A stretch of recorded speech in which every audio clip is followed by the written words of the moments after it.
और वहीं राजस्थान के भिवाड़ी में प्रशासन अवैध निर्माण तोड़ रहा है। प्रशासन का क्रेन एक अवैध निर्माण को हटा रहा था और उसी दौरान स्लैब क्रेन पर आ गया और क्रेन ड्राइवर को भी चोटें आई हैं, जहां पर प्रशासन के नोटिस को नजरअंदाज करते हुए एक और फ्लोर बना लिया गया था। इस फ्लोर को ही क्रेन तोड़ने पहुंचा था। बाकायदा इसका वीडियो भी राजस्थान के भिवाड़ी से सामने आया है। देखिए आप किस तरीके से इस बिल्डिंग को ढेर करने यहां पर क्रेन पहुंचा था, लेकिन उसी के ऊपर बिल्डिंग गिर जाती है।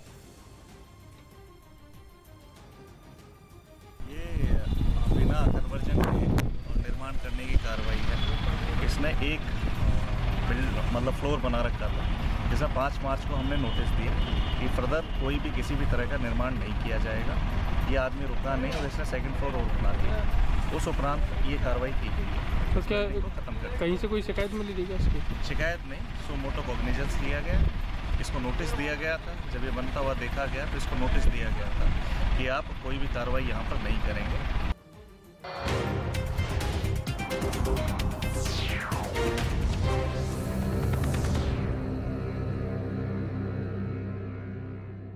और ये दुश्मन की मिसाइलों और लड़ाकू विमानों को पल भर में मार गिराने की काबिलियत रखता है।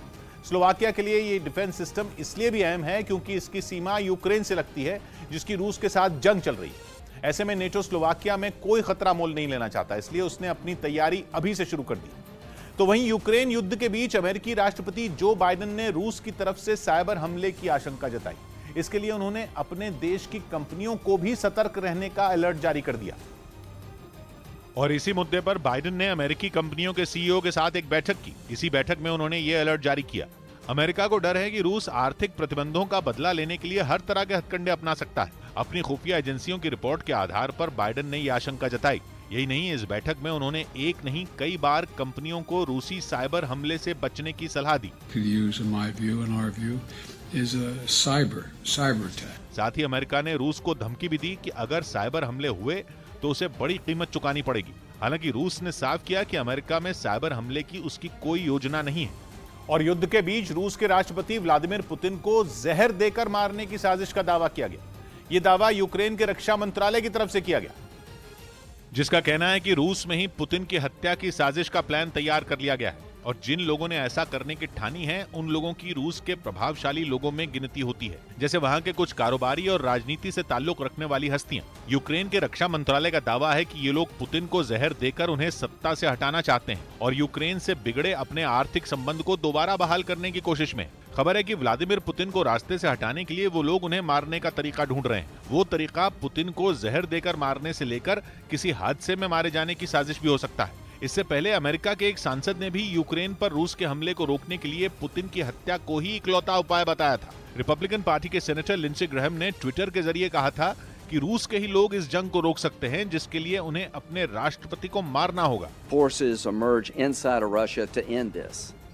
So I think the world is better off without Putin. कहा जा रहा है कि इसी डर से पुतिन पिछले महीने ही अपने स्टाफ में शामिल 1000 लोगों को बदल चुके हैं। लेकिन दूसरी तरफ दावा है कि उन्होंने यूक्रेन के राष्ट्रपति वोलोदिमीर ज़ेलेंस्की की जान लेने के लिए भाड़े के हथियार वहां भेज दिए हैं। खबर है कि पुतिन ने उन हथियारों को आदेश दिया कि वो ज़ेलेंस्की पर एक और हमला करें और उस काम के लिए पुतिन के रूस समर्थित वैगनर ग्रुप के हथियारों की मदद लेने की खबर है। दावा तो यहां तक है कि उन हथियारों को 24 लोगों को मारने की लिस्ट दी गई थी, जिसमें ज़ेलेंस्की का नाम भी शामिल है। बताया जा रहा है कि करीब 4000 हत्यारे जनवरी में ही यूक्रेन पहुंच गए थे, लेकिन अलग अलग मकसद के साथ उन्हें ग्रुप में बांटा गया था, जिनमें एक का काम ज़ेलेंस्की और उनके साथ काम करने वालों की लोकेशन को ट्रैक करना था। खबर है कि वो हत्यारे उनके मोबाइल के जरिए यह पता लगाते थे कि वो लोग किस वक्त किस जगह पर। इस बीच युद्ध के दौरान यूक्रेन के राष्ट्रपति ज़ेलेंस्की को पिछले कुछ दिनों में कई बार मारने। यूक्रेन मुद्दे पर पीएम मोदी की फोन पर बोरिस जॉनसन से बातचीत। भारत ने बातचीत के जरिए मुद्दों को सुलझाने की बात कही। बाइडेन ने यूक्रेन पर केमिकल हमले को लेकर फिर किया अलर्ट। कहा रूस यूक्रेन पर केमिकल हथियारों से हमला करने पर कर रहा विचार। यूक्रेन की राजधानी कीव पर ड्रोन हमला, 3 लोगों की मौत की खबर। हमले में मानव रहित विमान का इस्तेमाल। बंगाल के बीरभूम में हुई हिंसा पर गृह मंत्री अमित शाह ने रिपोर्ट तलब की। टीएमसी नेता की हत्या के बाद भड़की थी हिंसा। बीजेपी अध्यक्ष जेपी नड्डा का ममता बनर्जी पर निशाना। बंगाल सरकार को बर्खास्त करने की मांग।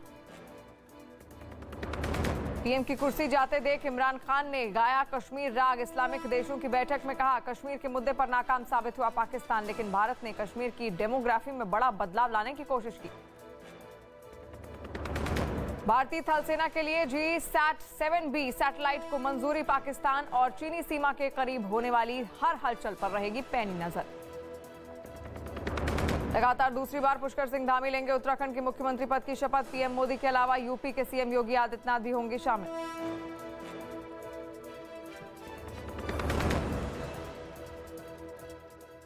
जारी जंग के बीच वहां के लोगों को हथियार चलाने की ट्रेनिंग दी गई। इसके लिए यूक्रेन की सेना के कुछ जवानों ने उन्हें हथियार मुहैया कराए और फिर ट्रेनिंग कैंप में उनका इस्तेमाल करना भी सिखाया। वहां उन्हें बाकायदा फौजियों की तरह तैयारी कराई गई, जिसके लिए उन्हें हथियारों के साथ आगे बढ़ने, अपने साथी को कवर देने और दुश्मन को देखते ही उस पर गोलियां बरसाने के तरीके सिखाए गए। Їхній страх, і вона викликала їх сюди. फौजी कैंप में ट्रेनिंग लेने वाले ये सारे लोग यूक्रेन के जवानों के साथ मिलकर रूस से लोहा लेंगे। रूस और यूक्रेन की जंग अब तक किसी नतीजे पर नहीं पहुंची है, लेकिन जंग लगातार तेज हो रही है। एक दिन पहले कीव के एक शॉपिंग मॉल पर रूस के मिसाइल हमले का वीडियो सामने आया। इस वीडियो के सामने आने के बाद यह कहा जाने लगा था कि रूस इस लड़ाई में अब आम नागरिकों की सुरक्षा की भी परवाह नहीं कर रहा, इसलिए शॉपिंग मॉल जैसी जगहों पर हमले हो रहे हैं। लेकिन अब रूस ने उसी हमले से जुड़े कुछ वीडियो जारी किए। रूस का दावा है कि जिस शॉपिंग मॉल पर हमला किया गया उसमें यूक्रेन की फौज का खुफिया ठिकाना था, जिसके बाद रूसी फौज ने मॉल को निशाने पर लिया। जारी किए गए वीडियो में रूस के ड्रोन हवा में मॉल की निगरानी करते नजर आए। रूस ने मॉल के 5 अलग अलग हिस्सों को टारगेट किया और फिर बम बरसाए। आसमान से रूस ने मॉल के ऊपरी हिस्से को निशाना बनाया और मिसाइल गिराई। मिसाइल गिरते ही जोरदार धमाका हुआ और चारों तरफ धुएं का गुबार छा गया। रूस ने उन जगहों पर खतरनाक मिसाइलों से हमले किए जहां पर उसे शक था कि यूक्रेन ने अपने हथियार छिपाए थे। लेकिन इस ऑपरेशन को अंजाम देने में रूसी फौज को ड्रोन से काफी मदद मिली, क्योंकि जब फौज बम बरसा रही थी तभी हवा में उसके ड्रोन भी पूरे मिशन पर नजर बनाए हुए थे। बताया गया कि ड्रोन की मदद से ही रूस ने मॉल को निशाना बनाया और उसका वीडियो भी रूस ने जारी किया, जिसमें कुछ ड्रोन आसमान से निगरानी करते नजर आए। वीडियो में यह दिखा कि रूस की सेना जहां कीव में हमले कर रही थी, वहीं यूक्रेन का एक मिसाइल लॉन्चर भी रूसी फौज को नुकसान पहुंचा रहा था, लेकिन ड्रोन ने उसे भी ट्रैक कर लिया और जैसे ही हमला करने के बाद यूक्रेन का यह मिसाइल लॉन्चर अपने ठिकाने की तरफ बढ़ा, ड्रोन भी उसका पीछा करता दिखा। थोड़ी देर बाद यह मिसाइल लॉन्चर एक मॉल के पास पहुंचा। दावा किया गया कि यह दोबारा मिसाइल लोड करने के लिए वहां गया था, लेकिन इससे पहले ही रूसी सेना ने मिसाइल लॉन्चर के साथ मॉल को भी उड़ा दिया।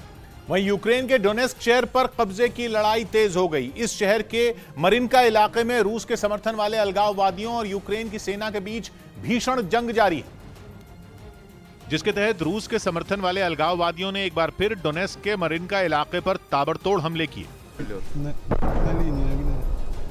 इन हमलों का एक वीडियो रूस के रक्षा मंत्रालय की तरफ से जारी किया गया, जिसमें दिखा कि मरिनका इलाके के कई मकान भीषण बमबारी में तबाह हो गए। वहां चारों तरफ बर्बादी के निशान दिखाई दिए। इस बीच बमों और गोलियों की आवाज से पूरा इलाका गूंज उठा।